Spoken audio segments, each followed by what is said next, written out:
演戏当中吼，戏班讲的讲吼，小生小旦，目尾看电线，你想啊，日夜相处啊，对不？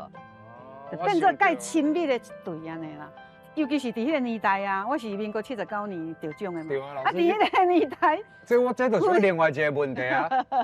咱即摆讲是足肃常的，因为即摆大家对同志平权的，迄大家足肃常的。但是30、40当前，迄你讲迄是大家用迄种有色的眼神在甲你看，你来敢甲写出来。对啊，所以讲我原本写这个作品的时阵是希望大家会当去关心到这个歌戏。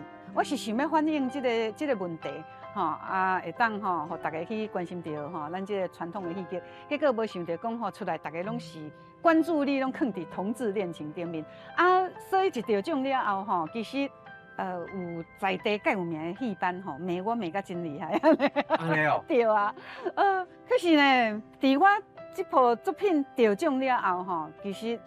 会用个讲搁来啦搁来歌仔戏的发展，其实伊就渐渐已经有一个较好的方向像我79年得奖嘛，像80年的时阵啊，都有河洛歌仔戏团伊形成，拢演这种精致歌仔戏，所以咱歌仔戏就开始有变成后一个阶段，后一个阶段的演变啦，对，会往较好的方向去发展啦。